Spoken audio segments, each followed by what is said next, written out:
Para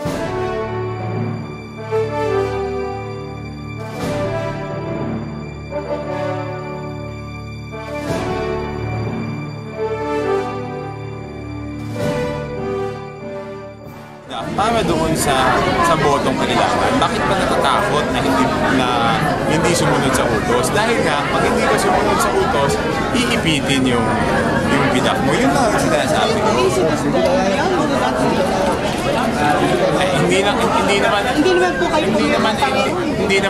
naman threat lang. Nakita naman natin yung kay Congressman Mandanas, tinanggal siya, di ba? Tapos kung mababalik tayo dun sa kay Congressman Boyet Gonzales, siya nga, siya abogado. You never threaten a witness. Di ba? Alam ng abogado dapat yan. You never threaten a witness. Sino ba yung conduct and becoming of the congressman? What was discussed though that was discussed in an executive. It was not an executive session, it was a caucus. Even in the invitation, they said it was a caucus. Sir, sabi ni Congressman Gonzales, probably because you're a neophyte congressman, you couldn't know that much about sa mga policies sa legislative. What do you have to say about that? No, there is no doubt. I stated earlier that I'm a neophyte. Pwede ko ba sabihin na veterano na ako? Ito totoo namang first termer ako, di ba? Pero ang sa rules namin, ang sinasabi, pag ikaw may nagkasala, pwede kang i-expel. Ano ba yung ginawa kong hindi ayos? Diba? Pero ang sinasabi ko, yung pag-threaten niya sa akin, na sasabihin, i-expel ka namin, pag nag-testify ka, yan ang unbecoming. Just a gentle reminder daw. Why will he remind me? Yes, I know he has the numbers. You read. Oh, then if he has the numbers, all the more it is a threat.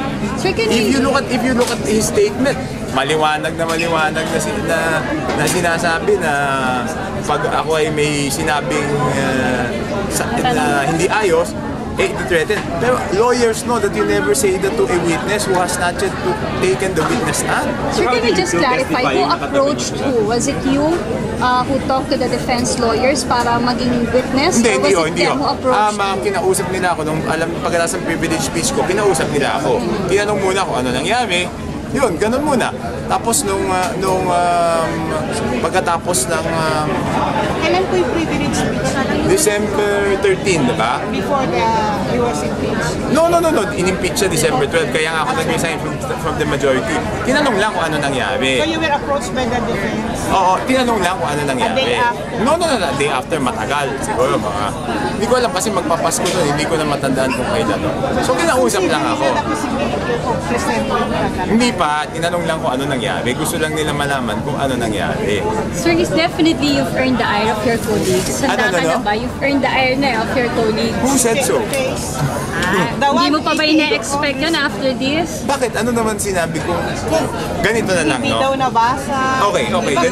Ganito ko sasabihin ko, no? Kung nagsisinungaling ako doon, ako under oath ako.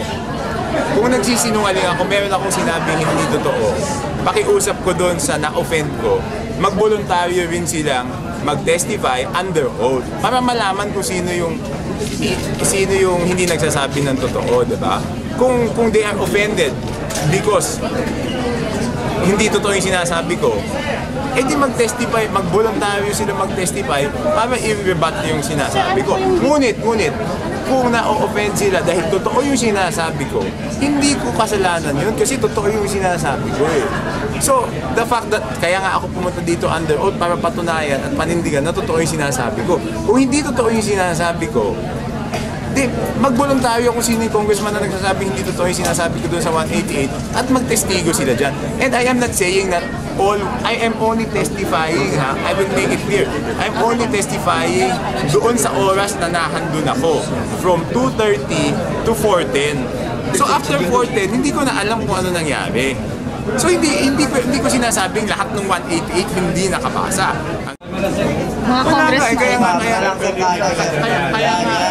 Kaya nga yung sinasabi nyo, nakita nyo naman, nagbibiruan kami ni Manong Rudy, di ba? The institution, the House as an institution. In bad light, di ba? With your testimony. I said the truth, okay? And what is the truth? The truth is what I said earlier.